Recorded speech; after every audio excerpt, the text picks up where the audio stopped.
SSC 26 ব্যাচে ভাইয়াপুরা দেখতে দেখতে তোমাদের পরীক্ষা কিন্তু চলে আসলো, তাই না?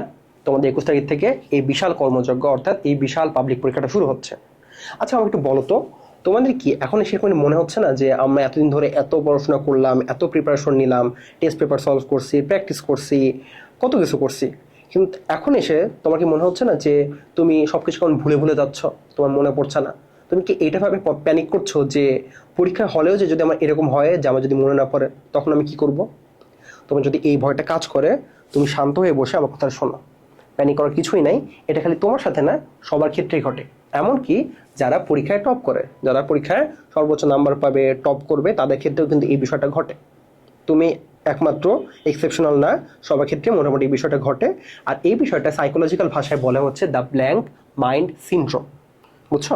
আচ্ছা, তো ব্ল্যাঙ্ক মাইন্ড সিনড্রোমটা কী জিনিস? অথবা তোমার যদি পরীক্ষায় না মনে পড়ে যে পরীক্ষায় হলে বসে তোমার হচ্ছে তুমি এটা পড়ে আসছো বাট মনে পড়ছে না, তখন তুমি এই বিষয়টাকে ট্যাকেল করবে কীভাবে, হ্যান্ডেল করবে কীভাবে, তাই না?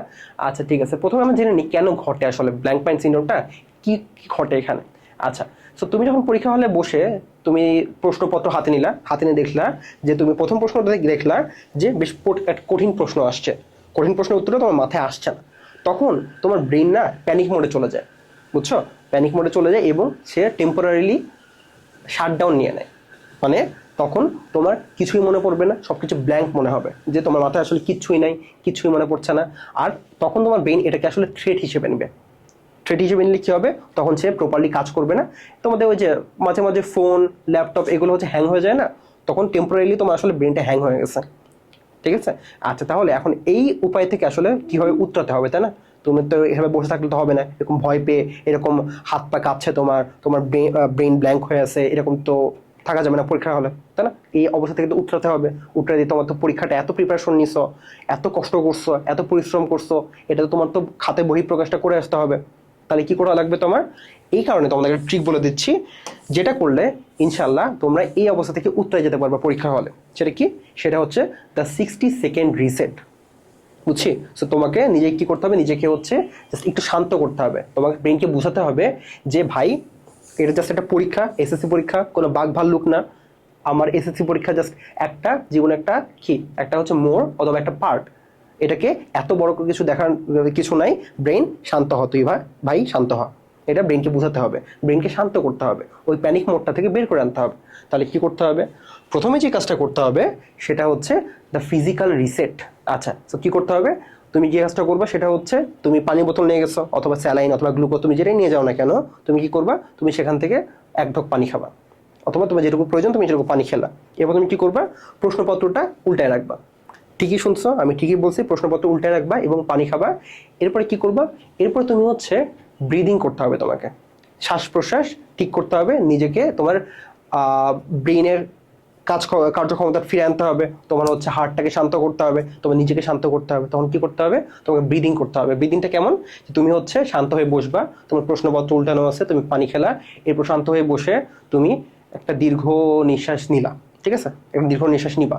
তুমি হচ্ছে 4 সেকেন্ড ধরে একটা দীর্ঘ নিঃশ্বাস নিবা, 2 সেকেন্ড ধরে রাখবা, তারপরে 5 সেকেন্ড ধরে ধীরে ধীরে ওই নিঃশ্বাসটা ছেড়ে দিবা। বুঝছি? তো কি করবা? তুমি হচ্ছে 4 সেকেন্ড ধরে নিঃশ্বাস নিলা, তারপর 2 সেকেন্ড ধরে রেখে 5 সেকেন্ড ধরে ছেড়ে দিলা। ঠিক আছে? 2 থেকে 3 বার করবা, তখন দেখবা যে তোমার ব্রেন আস্তে আস্তে নর্মাল হয়ে আসছে। তোমার হাত কাঁপা কমে গেছে, তারপরে তোমার হচ্ছে হাত পা ঠান্ডা হয়ে যাচ্ছিল সেটা কমে গেছে, কমে গেল। তার মানে তোমার কি, তুমি এখন মোটামুটি শান্ত হয়ে আসছো। তোমার ব্রেনটা যে ফ্রিজ হয়ে গেছিল না, এখন ব্রেনটা নর্মাল হয়ে আসছে, হয়ে আসলো। এরপরে তোমার কি করতে হবে? এরপরে তোমার যে কাজটা করতে হবে সেটা হচ্ছে সাইকোলজিক্যাল রিকভারি। সেটা কি? এবার তুমি হচ্ছে প্রশ্নপত্রটা আবার ফিরায় তুমি এখন যেই প্রশ্ন দেখে তুমি ভয় পাইছিলা, অথবা যেই প্রথম 2-3টা প্রশ্ন দেখে তোমার মনে হচ্ছে তুমি কিছুই মনে পড়ছে না, পারছো না, ওইগুলো একদমই দেখা যাবে না। তুমি কি করবা? তুমি এবার বাকি ওই প্রশ্নগুলো বাদ দিয়ে তুমি বাকি প্রশ্নটা পুরো স্ক্যান করবা। স্ক্যান করে দেখবা যে তুমি সব থেকে ভালো পারো কোন প্রশ্নটায়। তুমি যেটা সব থেকে ভালো পারবা, এমসিকিউ হোক, সৃজনশীল হোক, তুমি যেই প্রশ্নটা সব থেকে ভালো পারবে না, তুমি সেই প্রশ্নটা উত্তর করা শুরু করবা। ঠিক আছে? তুমি কি করবা? যে তুমি সব থেকে ভালো পারো, তুমি সেটা উত্তর করা শুরু করবা। করলে কি হবে? করে দেখবা তুমি যখন প্রথমে সব থেকে ইজিয়েস্ট প্রশ্নটা উত্তর করে ফেললা, কম সময়ের মধ্যে উত্তর করে ফেললা, এরপর তুমি খুঁজবা যে এরপর সব থেকে ইজিয়েস্ট কোন প্রশ্নটা আছে যেটা তুমি উত্তর করতে পারবা, তুমি সেটা উত্তর করবা। উত্তর করলে কি হবে? উত্তর করলে এখন তুমি একটা কনফিডেন্স পেয়ে গেছো। আর তোমার ব্রেন এখন কি করবে, ব্রেন এখন তোমার হচ্ছে ডোপামিন রিলিজ করবে। ডোপামিন হচ্ছে সাকসেস হরমোন, ঠিক আছে? আর যখনই এটা রিলিজ করলো তখন তুমি এখন তোমার মনে হবে আরে আমি তো পারতেছি, আমি যেটা মনে হচ্ছিল আমি কিছুই পারবো না, এখন আমি পারা শুরু করছি।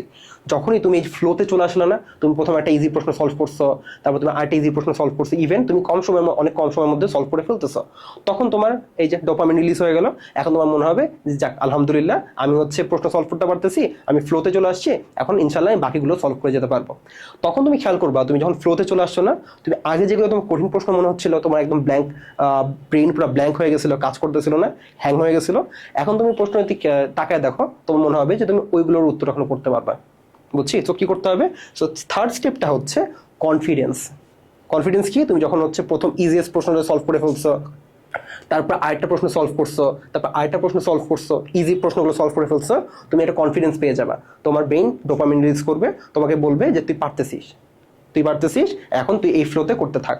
তখন এই কনফিডেন্সে কি করে ফেলতে পারবে? তুমি আগে যেগুলো মনে করতেছিল না, আসলে তুমি আসলে ভুলে যাও নাই, বুঝছো? তুমি যেই প্রথমেই যে প্রশ্নগুলো দেখে তুমি ভয় পেয়ে গেছিলা, তোমার মনে হচ্ছিল যে তুমি ভুলে গেছো, ব্ল্যাঙ্ক মাইন্ড সিনড্রোমের কারণে তোমার মনে হচ্ছিল সবকিছু ভুলে গেছো, ভুলে যাও নাই।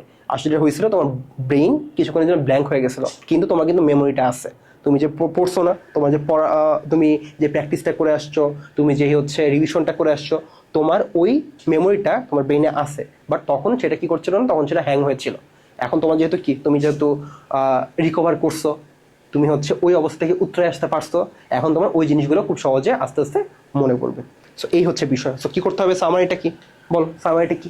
সামারি হচ্ছে যখনই তুমি প্যানিক করবা, তখন তোমার কি হয়ে যাবে, তোমার ব্রেনটা হ্যাং হয়ে যাবে, ঠিক আছে? সো তাহলে এখান থেকে কি করতে হবে? এখান থেকে উত্তরানোর উপায়টা কি? উত্তরানোর উপায়টা হচ্ছে প্রথমে প্রশ্ন উল্টায় রাখবো, উল্টায় রেখে পানি খাবো, পানি খেয়ে শান্ত হয়ে ব্রিদিং টেকনিকটা ফলো করবো। কি করবো? 4 সেকেন্ড ধরে নিঃশ্বাসটা ধরবো, নিঃশ্বাসটা ধরে নিয়ে 2 সেকেন্ড ধরে রেখে তারপরে কি করব, 5 সেকেন্ড ধরে ধীরে ধীরে ছেড়ে দিব। 2 থেকে 3 বার করবো। 2 থেকে 3 বার করলে কি হয়ে যাবে, আমাদের কি হাত পা ঠান্ডা হওয়া কমে যাবে, তারপরে হচ্ছে কি, তারপরে হাত পা কাঁপছিল সেটা কমে যাবে, তোমার ব্রেনটা আস্তে আস্তে কি হয়ে যাবে, আর ব্ল্যাঙ্ক মনে হবে না। আচ্ছা, এরপরে কি করব? এরপরে সব থেকে ইজিয়েস্ট প্রশ্নটা আমি অ্যাটেন্ড করবো। আমরা যে প্রশ্ন থেকে ভয় পেয়েছিলাম সেই প্রশ্ন থেকে আর তাকাবো না, ওটার দেখবো না, ছুঁয়েও দেখবো না। এরপর আমরা প্রশ্ন পুরোটুকু স্ক্যান করবো, স্ক্যান করে দেখবো যেটা আমি সব থেকে ভালো পারি, আমি সেটা উত্তর করা শুরু করবো। এরকম 2-3টা ইজি প্রশ্ন সলভ করলে আমার কি হয়ে যাবে, আমার কনফিডেন্সে চলে আসবে যে হ্যাঁ আমি পারতেছি, আমার ব্রেনে তখন বলবে যে হ্যাঁ তুই পারতেছিস। তখন তুমি দেখবা যেহেতু ব্রেনটা কি নর্মাল হয়ে গেছে, এখন তোমার আগের পড়া মেমোরিগুলো ফিরে আসবে, এখন তুমি যেটা আগে পারো নাই তুমি সেটাও সলভ করে ফেলতে পারবা। সো বুঝতে পারছি ভাইয়া পুরা? প্যানিক করলে তাহলে আমাদের কী করতে হবে?